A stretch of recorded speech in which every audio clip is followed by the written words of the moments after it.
At some point, trying to save a project that isn't really going all that smoothly is not in your best interest, and you can do better. Well, let's get back to work on the chest lock project. I want to start with the inside cover plate. I'm going to glue a paper pattern to the piece of material so I can cut this out. Yeah, that is, if I have enough glue to glue it to the paper pattern. It's a problem with contact cement. It does tend to dry out. But I found something that'll work. So we'll get this glued on here, and then we will cut it out. I'm not actually ready to install this yet. I'll install it later when the lock is almost finished. I just wanted to get this part out of the way so I have the piece ready when I need it. Cut it out on the bandsaw, a little bit of grinding to shape it, and of course a little bit of filing to clean it up and get rid of any rough edges that are left on it.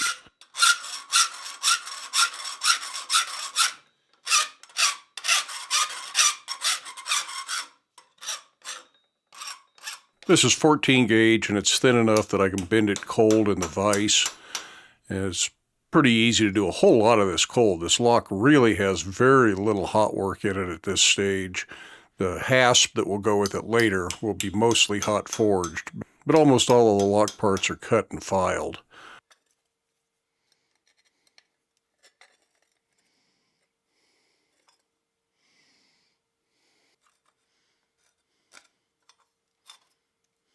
Even punching this larger slot can be done cold. I'm using the vise jaws kind of as a bottom shear, and the punch then shears this through. It's not super clean, but it does get the job done.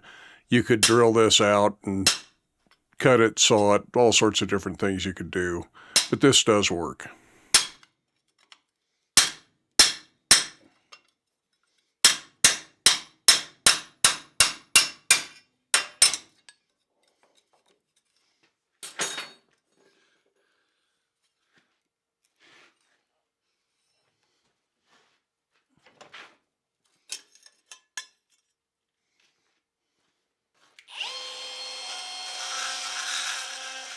Nothing wrong with just using files to clean this up, but if you've got a die grinder and you can get some of the real roughness off the die grinder, it just saves you a little bit of time in the long run. But ultimately, it's still back to a file for the fine fitting.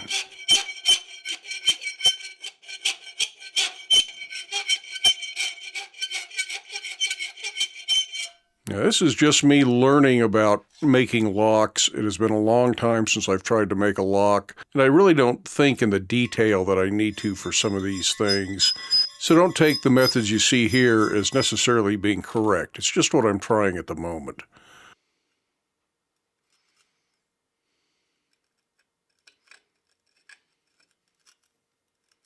Layout for the keepers, and again I'm going to punch the holes cold, and I'm using a piece of wood as a backer, and that way I can just drive the punch through right into the wood, and it really does a pretty good job. The 14 gauge material I'm using for this plate is probably heavier than I need. 16 gauge would be way easier to punch through.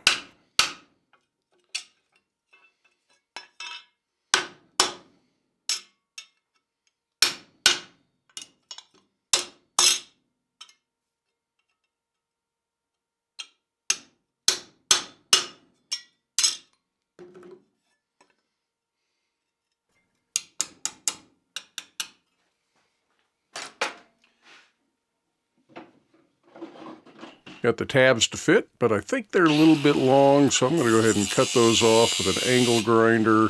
Leave me a little bit less material to rivet. Just like everything else, the riveting on these little pieces could be done cold. I start with the crossbeam of the hammer to get them spreading the direction I want them, and then finish it up with the face of the hammer. Process is repeated for the other keeper.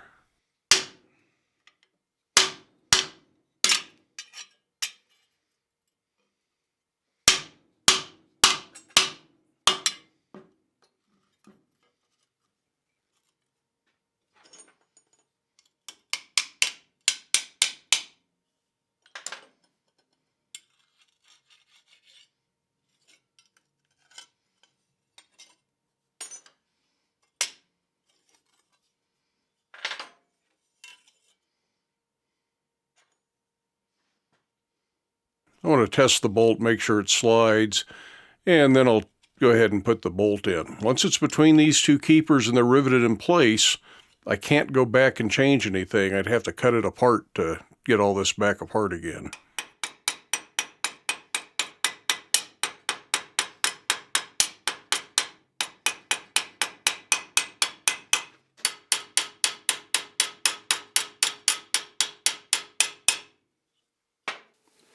Well, this is certainly not going to be the most precise lock in the world. It's starting to show some promise. The bolt slides back and forth, the key works through its full range of travel, and the bolt does cross over the slot where the hasp is going to engage it. So I think we're on the right track here. Next thing I need to do is make the spring for this. This is something like an old car hood spring or a back door spring off a Suburban I used to have. I don't really remember exactly where I got it. So I brought that spring up to heat. I unwound it so I got a nice long flat piece of spring stock. And I'm going to let that cool down with the forge. This is a great opportunity to thank you for watching the videos and give special thanks to my channel members and my Patreon patrons. Anyways, let's see if that spring's cool. Let's get back to our project.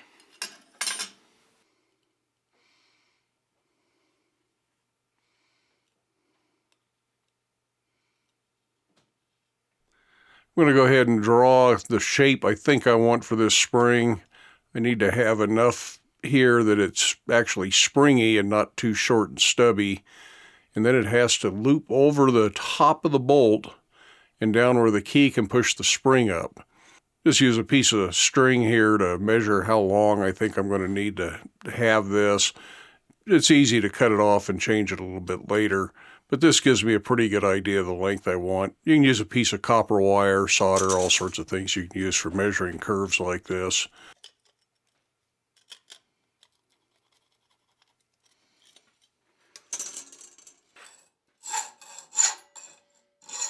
Does need an offset in it, so one end engages the bolt and holds the bolt in place, while the other end will go over the top of the bolt so that the key can push up on it.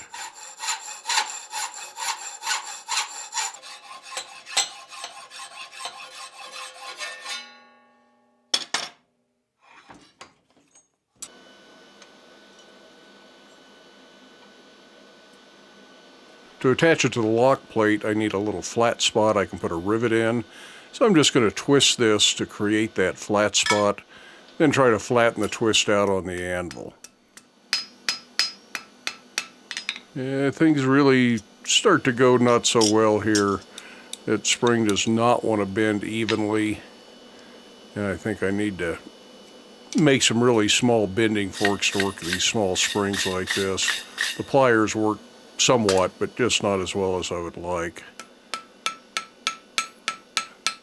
But I'm starting to see the error of my ways working on this. Things are just, kind of sort of looking like what I want it to, but not exactly.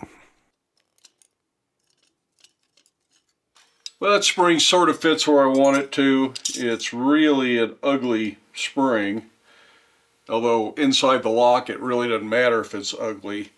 And if you put it in the vise and squeeze it, it springs right back. So it works as a spring. Problem is, the only way I can squeeze it is by putting it in the vise. I can't get this to move by squeezing it, and there's not enough leverage on this key. So this piece of material is way too stiff. It's probably too wide this way, and it's probably thicker than it needs to be. So I'm going to have to start over. I've got some maybe 1/4 inch square W1 that maybe I can forge out into something that's a little bit thinner and more limber of a bar, or springier of a bar, whatever you want to say. But I also need to work on just getting the shape the way I want it. This really was not what I was going after. And I think my keepers are too close in for where the spring engages this little notch.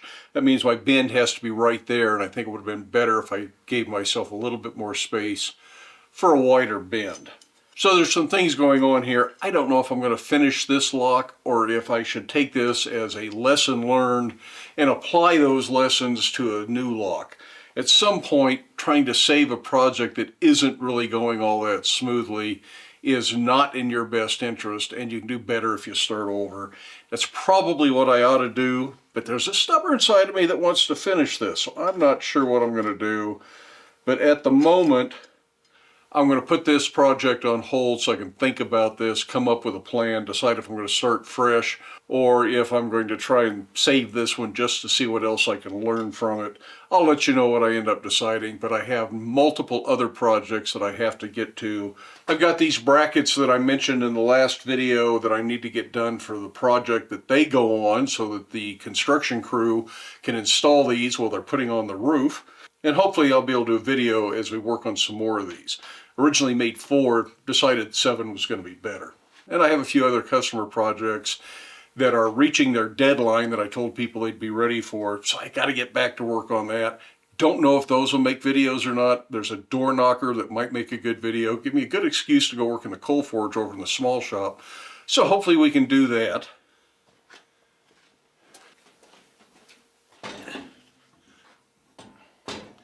And then I really want to get back to work on this gate project. It is monopolizing my shop, and I'd like to get it off the bench.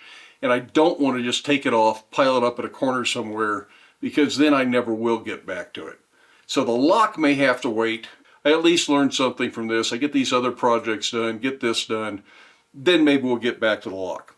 I really wanted to work straight through on that. And that is one of the problems that I have in general in this shop, is I got too many things I'm trying to accomplish between projects I want to work on, customer projects, video ideas, and it seems like I'm always putting one thing on hold to do another. So the customer projects have to get done. The bigger projects need to get done just to get them out from underfoot.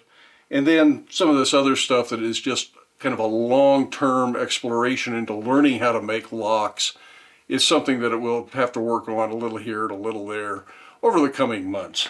Again, I want to thank everybody for watching the video, with a special thanks to the channel members and Patreon patrons who provide financial support for the videos here at Black Bear Forge. But for everybody, I hope you have time in your day to get out to your shop, have fun. Hopefully you'll learn something, even if the project doesn't come out the way you want it to. But stay safe, wear your safety glasses. We'll see you for the next video.